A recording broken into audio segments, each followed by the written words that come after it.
প্রশংসা সেই মহান রব্বুল ইজ্জা ওয়াল জালালের দরবারে, যিনি মহিয়ান করিয়ান সর্বশক্তিমান। যে আল্লাহ রাব্বুল আলামিন আমাদেরকে পবিত্র জুমার দিনে আসার এবং বসার সেই তৌফিক দিয়েছেন। সেজন্য মহান রব্বুল ইজ্জা ওয়াল জালালের দরবারে আমরা শুকরিয়া জ্ঞাপন করি, আলহামদুলিল্লাহ। তারপর পরে বিশ্বনেতা বিশ্বগুরু, যিনি কিনা আপনার নবী, আমার নবী, সারা বিশ্বের নবী, যিনি ছিলেন রাহমাতাল লিল আলামিন, যিনাকে আল্লাহ তাআলা দিয়ে পাঠিয়েছিলেন মানুষগুলোকে সঠিক পথ দেখানোর জন্য। মুহাম্মদুর রাসূলুল্লাহ সাল্লাল্লাহু আলাইহি ওয়াসাল্লামের প্রতি দরুদ ও সালাম বর্ষিত আমরা শুকর বলি, আল্লাহুম্মা আমিন। আল্লাহ রাব্বুল আলামিন পাক কোরআনে হাকিম দান করেছেন মানুষের জন্য, যেন সঠিক পথ পাই। আল্লাহ তাআলা এই কোরআনে সূরাতুল গাশিয়া নামক একটা সূরা দিয়েছেন এবং সংক্ষিপ্ত কয়েকটা আয়াত পড়া হয়েছে আপনাদের সামনে।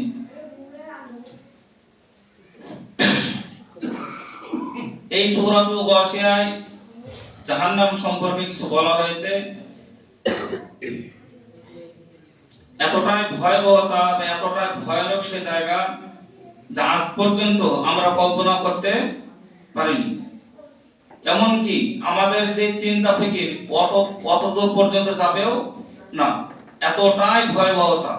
ঠিক একই রকম ভাবে জান্নাতের ক্ষেত্রেও তাই। এতটাই আল্লাহ তাআলা নাজ নিয়ামতে ভরপূর্ণ, সেটা আমাদের অন্তর আজ পর্যন্ত কল্পনা করতে পারেনি, এতটাই সুন্দর হবে। আর ঠিক একই রকম ভাবে জাহান্নাম এতটাই আযাবের জায়গা হবে, সেটা আমাদের ধারণারও বাইরে। আল্লাহ রাব্বুল আলামিন পাক সূরাতুল গাশিয়া নাযিল করেন এবং সেখানে আল্লাহ তাআলা সুন্দরভাবে বলেন,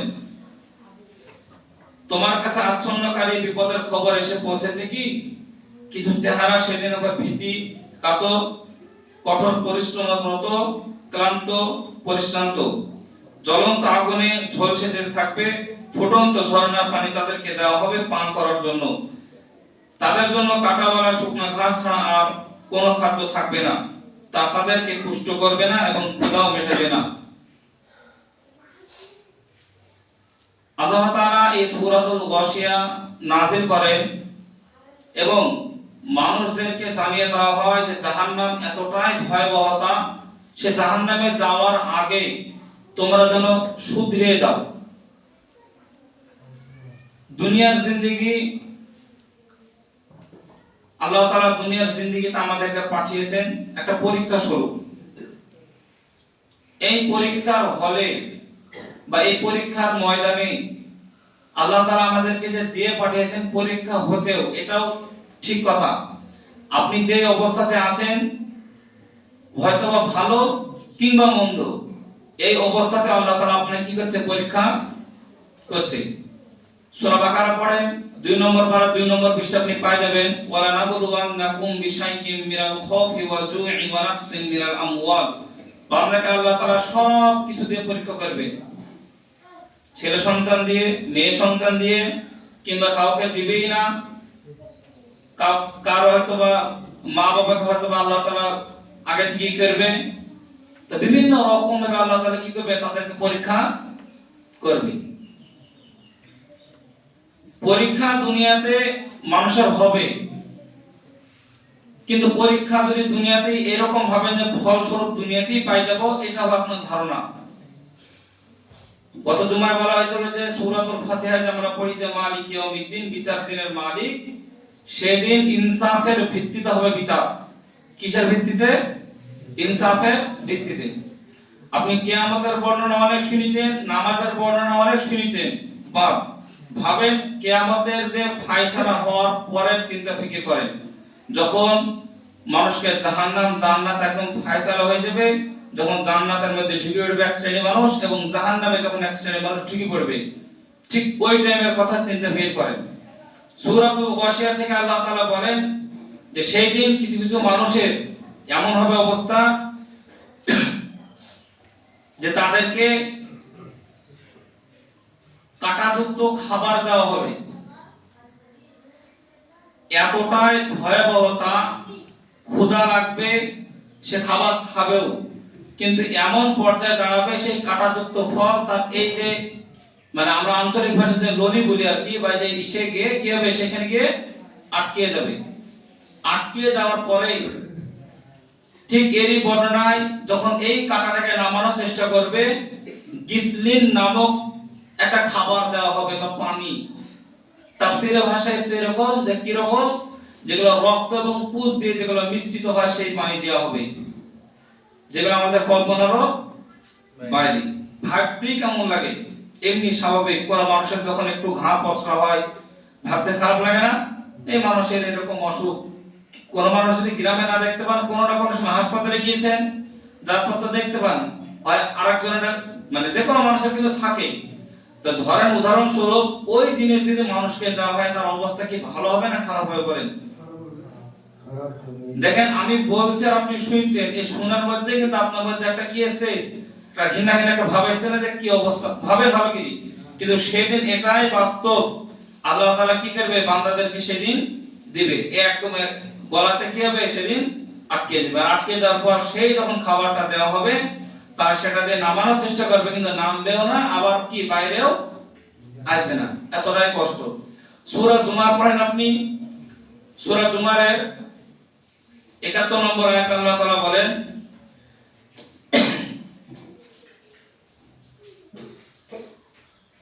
সেখানে আল্লাহ তাআলা সুন্দরভাবে বলেন, ওয়াসিকাল লাযীনা কাফারু ইলা জাহান্নামা যুমারা হাত্তা ইযা জাউহা ফুতিহাত আবওয়াবুহা ওয়া ক্বালা লাহুম খাযানাতুহা ইলা আখির আয়াত। সেখানে আল্লাহ তাআলা সুন্দরভাবে বলেন যে কাফের দিকে, জাহান্নামের দিকে তলে তলে হাঁকিয়ে নিয়ে যাওয়া হবে। মানুষ তখন যেতে চাইবে না জাহান্নামের দিকে, কিন্তু ফেরেশতাদেরকে আদেশ দেওয়া হবে যে কি করো, তাদেরকে ধরো এবং হাঁকিয়ে হাঁকিয়ে নিয়ে চলো। সূরা হাক্কা পড়েন 30 নম্বর আয়াত থেকে, সেখানে আল্লাহ তাআলা সুন্দরভাবে বলেন যে তাদেরকে ধরো, খুযুহু ফাগুল্লু সুম্মা জাহিমা সাল্লু। সুন্দরভাবে আল্লাহ তাআলা সেখানে বলেন যে বান্দাদেরকে ধরো। আপনি ভাবেন দুনিয়াতে যদি চোর ডাকাতদেরকে যদি মানুষ ধরতে পারে, তাকে কি মারে না ছেড়ে দেয় বলেন? স্বাভাবিক বলবেন যে যদি ধরতে পারে, বাপরে সেই সঙ্গে সঙ্গে একদম এমন ঘা লাগিয়ে দিবে, সে টের পাবে, তাই তো নাকি? সেদিন ফেরেশতাদেরকে ঠিক একই রকম ভাবে বলা হবে যে ধরো। সে যেতে চাইবে না জাহান্নামে, কেউই যেতে চাইবে না। তো ওদেরকে জোরপূর্বক ভাবে কোন কোন বর্ণনা লোহার বেড়ি বা বিভিন্ন রকম ভাবে জাহান্নামের দিয়ে চেন দিয়ে বাঁধা হবে। এই বাঁধার পর কি করা হবে, তাকে জাহান্নামের মধ্যে কি করা হবে, নিক্ষেপ করা হবে। আমি হয়তো এখানে আপনাদের সামনে বলছি, সহজ মনে হলো কিন্তু কঠিন। সূরাতুল আপনি হুমাযা পড়বেন, সেখানে হুতামা নামক একটা জাহান্নামের কথা বলা হয়েছে। তো হুতামা নামক জাহান্নাম এতটাই ভয়াবহতা, সেই জাহান্নামে যখন মানুষকে দেওয়া হবে, সেই মানুষ সর্বপ্রথম মানুষের পা হোক কিংবা হাত হোক, যখনই তার জাহান্নামে স্পর্শ করবে, তার সর্বপ্রথম যেখানে আঘাত করবে সেটা হচ্ছে তার অন্তর। কথা বললাম, তার অন্তরে। এর কারণ আছে অবশ্য, কেননা তার অন্তর থাকার পরেও সে চিন্তা ফিকির করে না। এর আগে আপনাদেরকে একটা শোনানো হয়েছিল সূরাতুল আরাফের 79 নম্বর আয়াতটা, ওয়ালাকাদ যারানা লিজাহান্নামা কাসীরাম মিনাল জিন্নি ওয়াল ইনস লাহুম কুলুবুন লা ইয়াফকাহুনা বিহা। বেশিরভাগ মানুষকে এবং জিনদেরকে জাহান্নামে যে আল্লাহ তাআলা দিবেন, তার মধ্যেকার একটা কারণ ছিল লাহুম কুলুবুন লা ইয়াফকাহুনা বিহা, যাদের অন্তর ছিল, অন্তর থাকার পরও তারা কি করেনি, তার উপলব্ধি করেনি। তো হুতামা নামক জাহান্নামে যখনই মানুষকে দেওয়া হবে, সেই মানুষকে দেওয়ার সঙ্গে সঙ্গে তার অন্তরে গিয়ে কি করবে, আঘাত করবে। আমাদের চালচলন দুনিয়াতে এমন সবগুলো শয়তানি কাজের সঙ্গে, কিসের সঙ্গে, শয়তানি কাজের সঙ্গে। কিন্তু প্রত্যেকটা মানুষের দেখবেন চিন্তা ফিকির জান্নাত। কোথায় বলেন? জান্নাত প্রত্যেকটা মানুষের। কিন্তু সে চলছে কোথায়? দুনিয়াতে থাকা অবস্থায় কিন্তু শয়তানের পথ অনুযায়ী কিন্তু সে উঠবস সবই করছে। উদাহরণ দিই, আজকে জুমার দিন, অনেক মানুষ নামাজ পড়তে এসেছেন, খারাপ ভাববেন না। অনেক মানুষ নামাজ পড়তে এসেছেন, এই যে ফজরে এত লোক আসেননি, আসরেও আসবেন না, এটাই বাস্তব। গত জুম্মাতেও যেরকম লোক, আজকে হয়তো কিছু কম বেশি। এভাবে ধরুন জুম্মা পড়ে চলে গেছেন। আর ইমাম সাহেব ধরুন আমরা আমাদের দায়িত্ব জানাজা পড়ে দিয়ে দোয়া করে দিয়ে ধরুন মিলাদ টিলাদ করে দেন, বিশাল ব্যাপার। ভালো করে বোঝেন কথা, কাউকে আমি আঘাত করছি নি। কিন্তু উদাহরণস্বরূপ দেখেন, আপনি সত্যি কি বলেন তো, আপনি যেভাবে চলছেন এখানে ইমাম সাহেব হাজারবার দোয়া করে, আপনি যদি দুনিয়াতে ভালোভাবে না চলে থাকেন, আপনাকে কি জান্নাত থেকে ঢোকানো যাবে? বিশ্বাস করেন তো? ব্যক্তিগতভাবে দেখতে গেলে সকলের গায়ে কিন্তু পড়িয়েছে কথা, সত্যি তো। কিন্তু দেখবেন এই জুম্মাতে আলোচনা করার পর এই চার দেওয়ালের মধ্যে এতটুকু সীমাবদ্ধ, আর বাইরে যাওয়ার হবেও না। আর আমাদের মধ্যে তো এরকম অনেকবার বলা হয়েছে, আমরা ধরেন হানাফি, ফরাজি, দেওবন্দি, নামাজেবিলি ধরেন করি আমরা। আর ওই জন্য ধরেন জালেমরা ধরেন জুলুম করতে ধরেন সুবিধাও পাইছে। কিন্তু আমাদের যেখানে ঐক্য থাকা উচিত ছিল, নামাজ বিশেষ করে পড়া উচিত ছিল প্রথমের দিকে, সেই গুণ কিন্তু আমাদের মধ্যে নাই। আপনি দেখেন যৌবন বয়সটুকু এতটা প্রাধান্য দিয়েছে আল্লাহ তাআলা যে কিয়ামতের দিন কয়েকটা প্রশ্ন করাবে, তার মধ্যে যৌবন বয়সটাকে তুমি কোন রাস্তায় ব্যয় করেছো। কিন্তু আপনার জিন্দেগি খুঁজলে পাওয়া যাচ্ছে যৌবন বয়সে আপনি চুরি, ডাকাতি, মদ, গাঁজা, জুয়া সব রকমের খারাপ কাজ করছেন। শেষ বয়সে আসছেন কোথায়? মসজিদে, যখন আপনার নাতি পোতা কেউ আপনার সঙ্গে ভালোভাবে কথা বলে না, উঠতে বসতে আপনার ওযু ভেঙে গিয়েছে, তখন এসেছেন মসজিদে, যাই একটু আল্লাহ বিল্লাহ করিগা। তা আপনি তো সারা জীবন নামাজ পড়লেন না, সেই সময় সে কি করবেন? আপনি আল্লাহর ইচ্ছা করেন, ইখতিয়ার আল্লাহর, আমার এখানে কিছু বলার অধিকার নাই, ইখতিয়ারও নাই, অবশ্যই নাই। আল্লাহ যদি বান্দাকে মাফ করে তাও আল্লাহর ব্যাপার। কিন্তু আমি আপনাকে একটু হিসাব ধরে দিয়েছি যে এইভাবে যদি সারা জীবন আপনি চলাফেরা করেন, শেষ বয়সে আসার পর লাভটা কি হলো বলেন? উঠতে বসতে আপনার ওযু ভেঙে গিয়েছে, যে সময় আপনি এক্সপায়ার হয়ে গেছেন, আপনার কোনো জায়গার কাজ নাই। সরকারি চাকরির ক্ষেত্রে তো একটা মেয়াদ আছে নাকি, 60 বছর, তাই তো নাকি? না বাড়িতে পরে 60 বছর, আচ্ছা কিছু কর্পোরেশন 60, আচ্ছা সরকারি কর্মচারী যারা, তাদের ক্ষেত্রে একটা লিমিট আছে যে কি 60 বছর পর আপনাকে লিবে না। কিন্তু আপনি দেখেন এমন বয়স আসবে না, প্রত্যেকের চিন্তা ফিকির এরকম, বুড়ি হব, চুল দাড়ি পাকবে, তারপরে আইবো মসজিদে। আপনার চিন্তা ফিকিরে ভুল। উদাহরণ দিই কিরকম। জন্মগ্রহণ করলেন, ভর পাতা আস্তে আস্তে জ্ঞান বুদ্ধি হয়েছে। মানুষের যে চিন্তা ফিকির, এত অল্প বয়সে নামাজ পড়ি বা কি করবি, বা আল্লাহর রাস্তায় ফিরে এসি বা কি করবি, কিছুই তো হয়নি। আর একটু বড় হলো 17, 18, 19 এরকম বয়স আসবে, ধরেন এখন জোয়ান বয়স কম বেশি, তো বিয়ে শাদী হলো না, অত তোড়ে ঘড়ি কি আছে? বিয়ে শাদী হোক তারপরে যাবি, ঠিক আছে, আল্লাহ এটাও করে দিল, বিয়ে শাদী হলো। অত তাড়া কিসের পাগল? কেবল তো বিয়ে করলি, একটা বাচ্চা কাচ্চা হোক তারপরে তো যাবি। আচ্ছা বাচ্চা হলো, সবই হলো, অত তড়ি ঘড়ি গেলাম না। ছেলেপিলের বিয়ে শাদী হোক, এটা হোক, দাদা হবে, নেওয়া হবে, সবকিছু হবে, ওই শেষ বয়সে তখন আর কেউ আপনাকে গ্রহণ করবে না। তখন কি করবেন? তখন মসজিদে। এদের জন্যই জাহান্নাম। কাদের জন্য? শয়তান সারা জীবন আপনাকে কি করে রাখলো? ধোকার মধ্যে কিন্তু ফেলে রাখলো। নামাজ সম্পর্কে কথা বলবো না, সেটা আপনাদের ব্যাপার, পড়লেই বা কি না পড়লেই বা কি। যেদিন ইমাম সাহেব বিনা ওযুতে জানাজা পড়ে দেবে, সেদিন টের পাবেন কিন্তু। কথা বুঝতে পেরেছেন কথাটা? বিনা ওযুতে জানাজা পড়ে দেবে, সেদিন কিন্তু টের পাবেন যে কি করলো ইমাম সাহেব। তো কি দরকার অত লাশ পুঁতি হওয়া যায়, কুকুর পুঁতি হওয়া যায়, একই হিসাব। যখন কদর করার দরকার ছিল তখন কদর করেননি, তো ওই টাইমে আপনার কদর করি বা লাভ কি বলেন?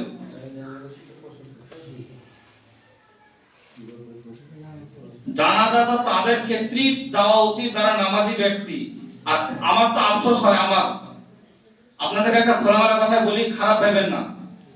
ওই গরিব করে যখন নামাজ নেই, লোককে ধরেন পড়ায়, ওখানকার মুসল্লি আছে, দেখেন আছে, হয়তো বা দেখেছে, আমাদের আরো অনেকটা আছে। আমি সবারই জানাজায় যাইনি, যাইনি।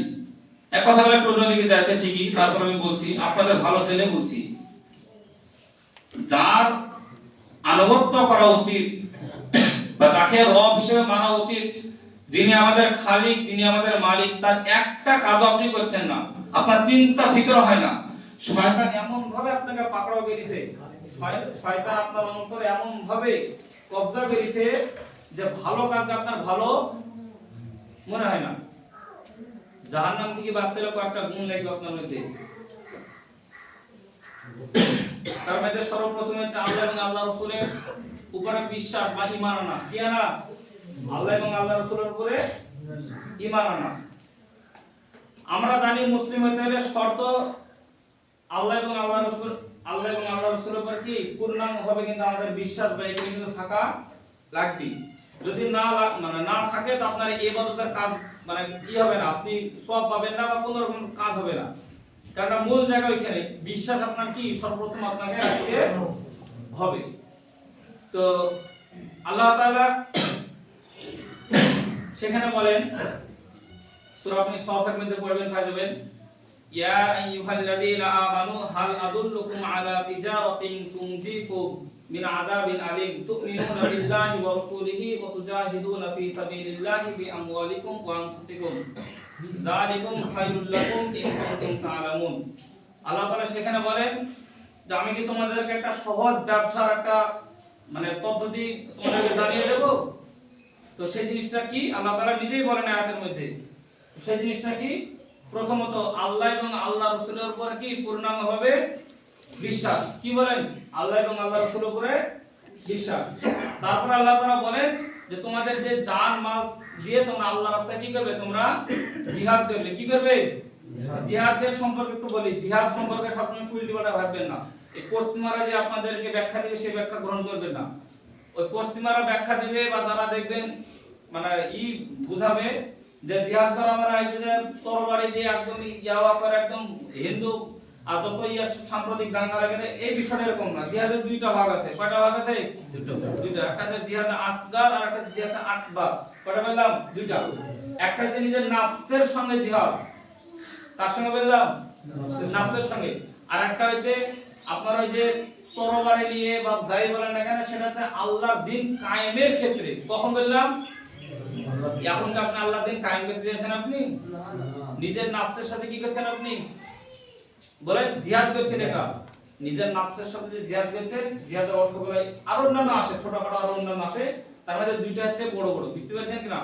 তাহলে প্রথমের দিকে মাথায় রাখতে হবে আল্লাহ এবং আল্লাহ রাসূলের উপর কি পূর্ণাঙ্গভাবে কি করা? ঈমান আনা। তারপরে আল্লাহ তাআলা বলেন যে আল্লাহ এবং আল্লাহ রাসূলের আনুগত্য করা। কি করা? আনুগত্য করা।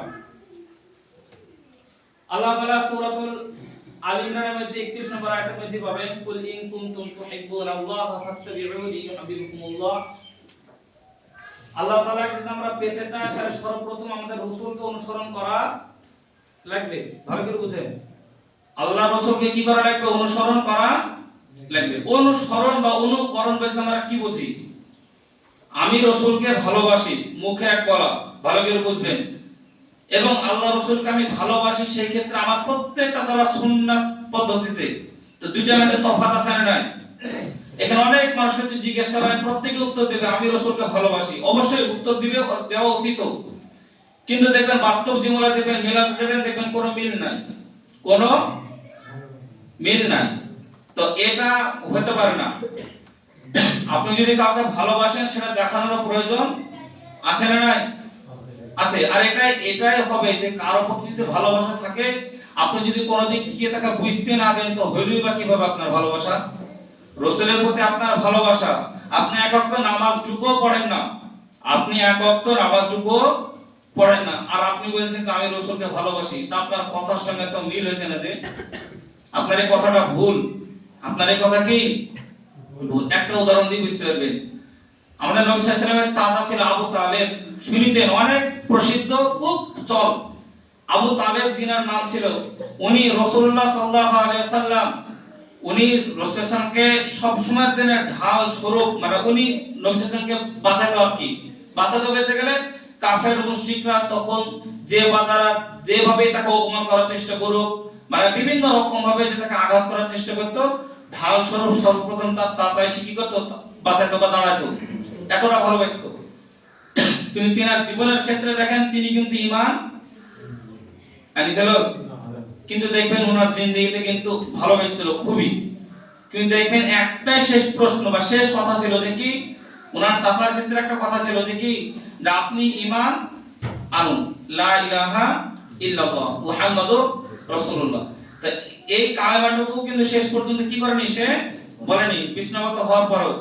তারপরে পাশ থেকে কিন্তু তাকে একটা কানে বলা হয় যে সারা জীবন তুমি বাপদাদার ধর্ম মানলা, আর হঠাৎ করে এখন মুহাম্মাদের ধর্ম মানবা। তো তারপরে একটা বর্ণনা পাওয়া যায় নবী সাল্লাল্লাহু আলাইহি ওয়াসাল্লাম তার চাচার জন্য কি করবে, দোয়া করবে। তার সর্বনিম্ন যেটা শাস্তি আর কি, সেটা হচ্ছে কি তার পায়ে কি করে দেওয়া হবে, একটা জাহান্নামের যে জুতা, সে জুতা পরিয়ে দেওয়া হবে, সর্বনিম্ন শাস্তি। উদাহরণস্বরূপ এখন তো নবী সাল্লাল্লাহু আলাইহি ওয়াসাল্লাম নাই, আছে কি বলেন? সেই সময় ছিল একটা আলাদা বিষয়। আপনি রাসূলের প্রতি ভালোবাসা পেয়েছে, আনুগত্য যদি না করেন, অনুসরণ যদি না করেন, রাসূলুল্লাহ সাল্লাল্লাহু আলাইহি ওয়াসাল্লামকে আপনি ভালোবাসেন, এটা মিলল না। আপনার এই কথা চলবে? বলেছে প্রত্যেকটা কাজ যখন রাসূলের সুন্নাহ মোতাবেক আপনি করবেন, যদি তখন বলেন যে না আমি রাসূল সাল্লাল্লাহু আলাইহি ওয়াসাল্লামকে আমি ভালোবাসি, তখন কথাটা কি ঠিক আছে। আমাদের মধ্যে অনেক মানুষ অনেকভাবে রাসূল সাল্লাল্লাহু আলাইহি ওয়াসাল্লামকে ভালোবাসা ভয় প্রকাশ করে, কিন্তু তার ব্যক্তিগত জীবনের ক্ষেত্রে দেখতে গেলে কি হয়, তার সামান্যতম কি নাই, আমল নাই। নামাজ টুকুই তো নাই, তো আপনি কোন নীতি বিবেচনা করছেন বলেন? আপনি এবার বলবেন যে নামাজ বাদে বড় আশিক হওয়া যায়, কিভাবে হয়, সম্ভব কিভাবে বলেন? সম্ভবই তো না। আল্লাহ এবং আল্লাহ রাসূলের কি করতে হবে, আনুগত্য করা লাগবে না, লাগবে না? আল্লাহকে যদি পেতে চায় রাসূলকে কি করতে হবে, অনুসরণ করতে হবে। ওনার রেখে যা প্রত্যেকটা সুন্নাত যদি মানতে পারি আমরা, তাহলে কি হবে, আমাদের জন্যই বরং লাভ হবে। যদি না মানতে পারি, বরং আমাদের জন্য ক্ষতি। এই যে জাহান্নাম থেকে যে বাঁচবো, বা জাহান্নামের যে ভয়াবহতা, যে আযাব, সেই আযাব থেকে বাঁচতে হলে আমাদেরকে এইভাবে চলা লাগবে। তারপরে আল্লাহ তাআলা আরেকটা পাওয়া যায় বিষয়, যে যাবতীয় পাপ মুক্ত হওয়া, যাবতীয় যেসব বিষয় সে পাপ থেকে কি করতে হবে, আমাদেরকে দূরে থাকতে হবে। যে কোনো বিষয় ছোট কিংবা বড়, পাপকে যতক্ষণ আপনি মানে এরকম ভাববেন যে এটা ছোট পাপ, এটা বড় পাপ, যখন এরকম ভাগ করবেন, ছোট ছোট পাপগুলো আপনার করতে সুবিধা হয়ে যাবে। আর ছোট পাপ করতে যখন সুবিধা হয়ে যাবে বেশি বেশি, তখন বড় গুনাহ করতে একটা আপনার বিবেকে বাধা দিবে না। কিন্তু প্রথম থেকেই যখন আপনি মানে চলবেন এইভাবে, যে ছোট্ট একটা গুনাহ করব না, তখন দেখবেন বড় গুনাহ আপনার দ্বারাই হবে না। কিন্তু ছোটগুলোকে যখন আপনি চল করে ফেলবেন, একটাই তো বড় গুনাহ করি, কি হবে, একটা করে ফেললেন। আর এইভাবে আস্তে আস্তে কি যে মানুষ জাহান্নামের দিকে আগে যাবে। মাথায় রাখবেন, আল্লাহ তাআলা যে কোরআন এবং হাদিস আল্লাহ তাআলা দিয়েছেন মানুষেরই উপকারের জন্য। কিসের জন্য বলেন? উপকারেরই জন্য। কোন জায়গায় যদি পড়া হয়, কোন জায়গায় তাফসীর মাহফিল হয়, বা কোন জায়গায় আলোচনা হয়, দেখবেন আমরা সেভাবে শ্রবণও করিনি, আমল তো করার দূরের কথা। কোরআনে আল্লাহ তাআলা অনেক বিষয় দিয়েছে, অনেক বিষয় আছে যেগুলো আমাদের ধরেন জানা নাই। আর আমরা ধরেন ছোট থেকেই শুনে আসছি তাসবিহ করতে হবে, নামাজ পড়তে হবে, এটা সেটা কয়েকটা বিষয়ের মধ্যে সীমাবদ্ধ রাখা হয়েছে। অথচ সব সম্ভব এই কোরআন দিয়ে। কি দিয়ে বলেন? এই কোরআন দিয়ে সবকিছু সম্ভব, কিন্তু আমরা সেই জায়গায় এখনো পৌঁছাতে পারিনি। কারণ আমাদের পরিবেশের যে নীতি, বা আমাদের যে মানে চারিত্রিক যে গুণ, আবার যেরকম চল, এই পরিবেশে থেকে ধরেন আপনি কোরআনকে বুঝতে পারেন না। সেজন্য মনে করেন যে কি আছে, নামাজ ঢুকে তো এই তো, মরে গেলে মিরাজ করে দিবে মৌলভী সাহেব, এই তো সিস্টেম, এই তো নিয়ম, তাছাড়া বা আসি বা কি? আপনি হিসাব করেন তো, আপনি বাপ, আপনি মারা আছেন, আর আপনার ছেলে আপনার জানাজা পড়াতে পারছে না, আফসোস হয় না একটু? বুঝতে পারেন কথাটা? আপনার ছেলে এতটাই শিক্ষিত, এতটাই যে আপনার জানাজার উপর পড়াতে লাভ কি হয়েছে বলেন? উদ্দেশ্য তো জাহান্নাম থেকে বাঁচবে, কিন্তু হয়েছে বলে হয়েছে তো না। তারপর হচ্ছে শিরক থেকে বাঁচা। জাহান্নাম থেকে বাঁচতে হলে কয়েকটা পয়েন্ট আছে, এরকম 7টা পয়েন্ট আছে। জাহান্নাম থেকে বাঁচতে হলে কি করতে হবে? শিরক থেকে বাঁচতে হবে। এর আগে আমি বলেছিলাম যে তাওহীদের উপরে যদি আপনি প্রতিষ্ঠিত না থাকতে পারেন, আপনার ইবাদত সব ভেস্তে যাবে, কোনো কাজে নাই, কোনো কাজে আসবে না। আল্লাহ তাআলা যার কারণে মাঝে মধ্যে দেখবেন কয়েকটা কমন পাই যাবেন আপনি কোরআনের মধ্যে। এক, আল্লাহর উপরে বিশ্বাস। প্রত্যেকটা নবীদের যুগে যুগে যত নবী এসেছে, প্রত্যেকটা নবী রাসূলের একটা কমন দাওয়াত ছিল, সেটা হচ্ছে কি, আল্লাহকে তোমরা কি করো? মেনে নাও। আল্লাহকে রব হিসেবে তোমরা মেনে নাও, যেটাকে আমরা বলি তাওহীদ, লা ইলাহা ইল্লাল্লাহ, আল্লাহ ছাড়া কোনো ইলাহা। এটা যতক্ষণ না আপনি পরিপূর্ণভাবে ঈমান আনতে পারবেন, এর উপরে না হলে কিন্তু আপনার এই ইবাদতের কোনো কাজ আপনি কি বা বলবো, কথা তো অনেকই আছে। ধরেন আমাদের গ্রামে এক ব্যক্তি আপনার কি বলে যে রমজানের শেষে থাকে এতেকাফ, এতেকাফ করলে এতেকাফ করার পরে দেখবেন আগে খুব চল ছিল বিশ্বহরি গান, ছিল না চল? আমাদের এক গ্রামের এক লোক দেখছি বিশ্বহরি গান দিল এতেকাফ থেকে উঠি উঠি। আপনি বলেন যে ও রব হিসেবে কাকে মানলো, কি পড়লো, কি করলো জিন্দগি? বয়স কিন্তু অনেক, চুলদা কিন্তু বাকি ইচ্ছা করেন। আপনি বলেন যে ওর জিন্দগির ইবাদতের লাভটা কি হলো বলেন? কথা বলতে বোঝেন নাকি?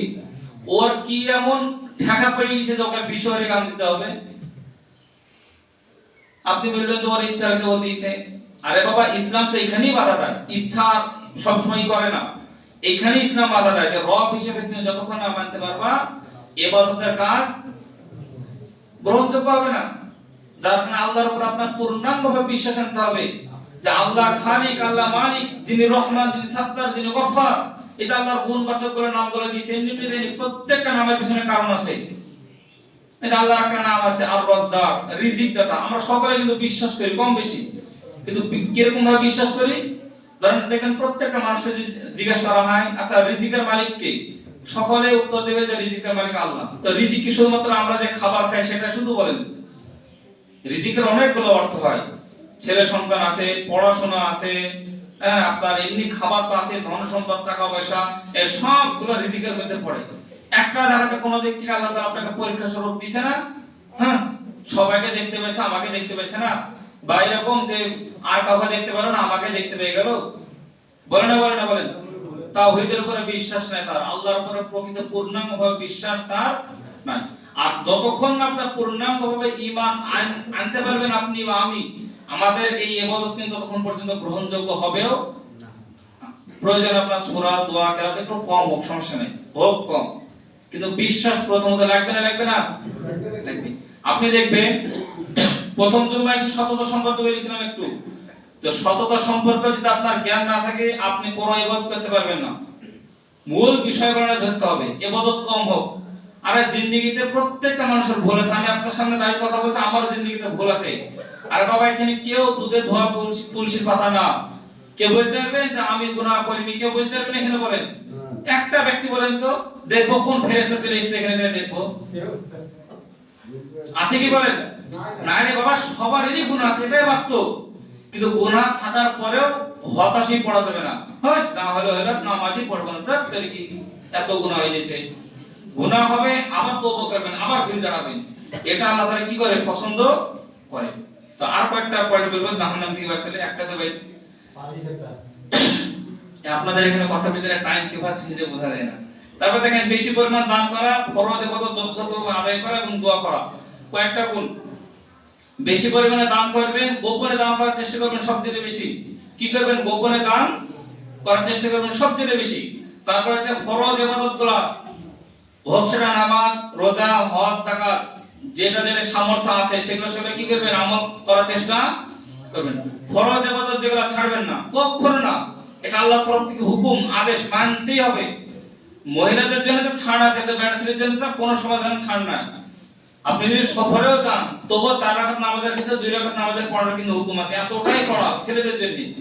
কিন্তু তারপরে কি আমাদের তো চিন্তা ফিকিরই জাগে না, ওই এত ইবাদত করি বা কি হবে, আমরা এরকম ভাবি না। চিন্তা ফিকিরকে কাজে লাগান, সময় আল্লাহ তাআলা দিয়েছে সেই সময়গুলোকে কাজে লাগান। তাহলে এমন সময় আফসোস করবেন, সেই সময় আফসোস কি হবে না? লাভ হবে না। আরেকটা শেষ যে বিষয়, দোয়া করা। মানুষের ভুল ত্রুটি থাকবে, সব আছে, হবে, এরপরে বেশি বেশি করে আল্লাহর কাছে চাইবেন। কার কাছে চাইবেন? ভুল ত্রুটি আছে, আল্লাহ তাআলা অবশ্যই মাফ করবে। আর অনেক সাহাবাদেরকেও করে দিয়েছে, এমনি এমনি করে নাই। তাদের জীবনে ভুল ছিল, তাদেরকে আল্লাহ তাআলা কি করে দিয়েছে? মাফ করে দিয়েছে। একটা উদাহরণ দিয়ে শেষ করে দেব। হযরত ওমর ফারুক রাদিয়াল্লাহু তাআলা আনহুর ক্ষেত্রে দেখেন, যিনি কিনা প্রথমে যখন ঈমান আনেনি, নবীকে মারবো বলে বাড়তি কি হয়? বাড়ে যায় না? কিন্তু আল্লাহ কি খেল দেখেন, পরবর্তীকালে হেদায়েত দেয় এবং পরবর্তীকালে খলিফা পর্যন্ত হয়ে যায়। আপনি হিসাব করেন। তো এই এরা যদি এরকম হতে পারে, আমরা অতদূর পর্যন্ত হতে পারবো না, ঠিক আছে। আচ্ছা একটু সামান্য তো হতে পারবো নাকি? হালাল রিজিক খাওয়া, 5 ওয়াক্ত নামাজ পড়া, কমন যেগুলো চলার দরকার মুসলিম হিসেবে সেগুলো তো পারবো। অন্যের হক মারবো না। কিন্তু আমাদের মধ্যে সব ভরি ভরি, সব কি চলছি শয়তানের পথে আর আশা রাখছি যাবো জান্নাতে, জীবনেও সম্ভব না। তাহাজ্জুদ পড়েও যদি মৌলভী সাহেব দোয়া খেতে দোয়া কবুল হবে না, ওই এমনি এমনি হবে, ধরেন কাজ হবে না। আল্লাহ তাআলা আমাদেরকে সঠিক বুঝার ও আমল করার তৌফিক প্রদান করুক। আল্লাহুম্মা আমিন।